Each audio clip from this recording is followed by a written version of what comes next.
Latest updates के लिए हमारे चैनल हलचल इंडिया को लाइक, शेयर एंड सब्सक्राइब कीजिए एंड यस, बेल आइकन को प्रेस करना मत भूलिए।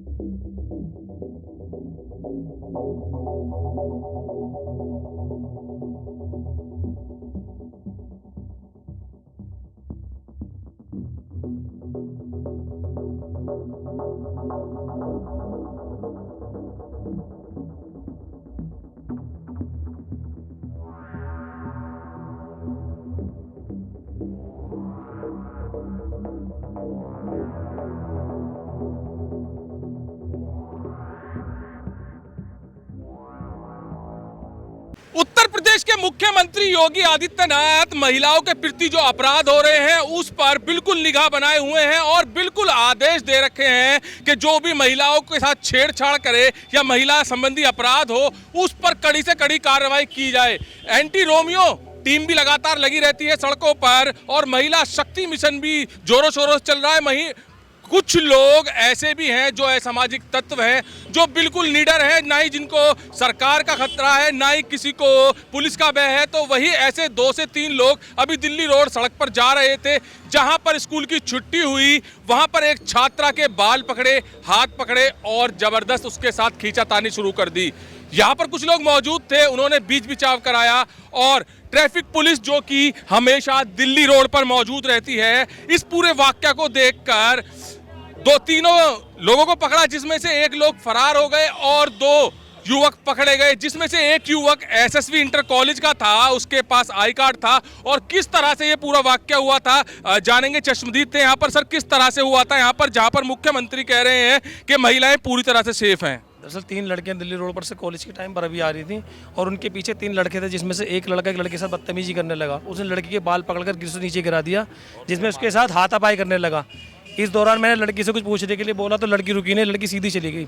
फिर मुझे कुछ गुस्सा आया तो मैंने कुछ यहाँ पर ट्रैफिक पुलिस वाले खड़े थे, मैंने उन्हें बुलाकर उस लड़के को उसके हवाले करा दिया। तो किस तरह का भय का माहौल बनाना चाह रहे हैं सामाजिक तत्व, जबकि मुख्यमंत्री योगी आदित्यनाथ लगातार निर्देश दे रहे हैं कि महिलाओं के प्रति कोई भी अपराध नहीं होना चाहिए? जब ऐसा होगा तो फिर तो डरेंगी महिला, जब ऐसा होगा तो होता रहेगा। मुख्यमंत्री कह रहे हैं कि हमारी सरकार में लगातार रात को 12 बजे हो, 1 बजे हो, दोपहर हो, शाम हो, लड़की महिलाएं सुरक्षित हैं, आ जा सकती हैं। मगर यहाँ पर देख सकते हैं पुलिस के सामने ही किस तरह से लड़की के बाल पकड़े हैं और किस तरह से मारा गया है लड़की को। नहीं, कॉलेज से यहाँ तक कैमरे लगने चाहिए, कैमरों में सब चीज़ आनी चाहिए, तभी तो पता लगेगी योगी आदित्यनाथ को या पुलिस को क्या हो रहा क्या नहीं हो रहा। कैमरे तो है ही नहीं कॉलेज से लेके यहाँ तक, कैमरे लगवाओ जब तो कुछ होगा।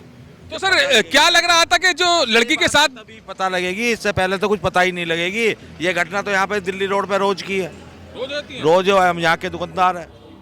तो जो सर लग रहा है कि लड़की के साथ बाल पकड़े गए थे, उसके साथ मारपीट भी की गई थी, तो किस तरह से शुरू हुई थी या कुछ हॉट टॉक हुआ था उनका? तो वो तीनों लड़के डिग्री कॉलेज की थी, उसमें जो लड़का बदतमीजी कर रहा था वो भी डिग्री कॉलेज का ही था। उसके साथ 2 अज्ञात लड़के और थे, उसमें से जो कॉलेज का लड़का था उसने लड़की के साथ बदतमीजी की थी। अब पुलिस द्वारा जो चेक किया गया उसने शराब भी पी रखी है दोनों लड़कों ने। लड़का नशे की हालत में था, हाँ दिखाई दिया क्योंकि मैंने खुद पकड़ा था लड़के को। चाचा, कितना सेफ है ये? कम ही है जी, गुंडागर्दी तो हो ही रही है अब ये, और क्या। जब प्रशासन के सामने सरेआम रोड पे दिन में हो रही और क्या होगा भाई दिन में। तो लोगों के यही सवाल हैं, जहां पर सरकार यही प्रयास कर रही है कि महिला सेफ रहे, तो लोग भी यहीं पर यही कह रहे हैं कि आए दिन दिल्ली रोड पर यही काम होते रहते हैं और यहां पर सीसीटीवी लगने चाहिए। पुलिस भी प्रयास कर रही है और सभी लोगों से अपील करती है कि अपने क्षेत्र में, अपने घर के आसपास, अपनी दुकान के आसपास सीसीटीवी कैमरे लगाए जाएं, जिससे कि अपराधों की रोकथाम हो। मगर ऐसा नहीं है। अब जो युवक 2 पकड़े हैं यातायात पुलिस ने, ये यातायात पुलिस की अच्छी कार्रवाई है, यहाँ पर अच्छी कार्य प्रणाली है, क्योंकि तुरंत मौके पर पहुंची जहां पर युवती के साथ, स्कूल में पढ़ने वाली लड़की के साथ यहाँ पर बाल पकड़कर बदतमीजी हो रही थी, उसके साथ हाथापाई हो रही थी। तो ट्रैफिक पुलिस ने यहाँ पर आकर तुरंत उन दोनों को पकड़ा है और हापुड़ कोतवाली लेकर कोतवाली में हिरासत में दिया है। दोनों युवक को जब देखा गया तो दोनों युवक ने शराब पी रखी थी। शराब के नशे में अगर उस पढ़ने वाली बच्ची के साथ कुछ हो जाता तो उसका जिम्मेदार कौन होता? ये बड़ा विषय है, क्योंकि सरकार निरंतर प्रयास कर रही है कि महिलाओं की सुरक्षा के लिए वो कदम जरूर उठाएं जिससे उनकी सुरक्षा हो सके। मगर सड़क चलते हुए दिन दहाड़े एक पढ़ने वाली लड़की के साथ इतना बड़ा वाकया हो जाता है, इसका जिम्मेदार कौन होगा? कैमरामैन जगवीर के साथ सुशील शर्मा, हलचल इंडिया।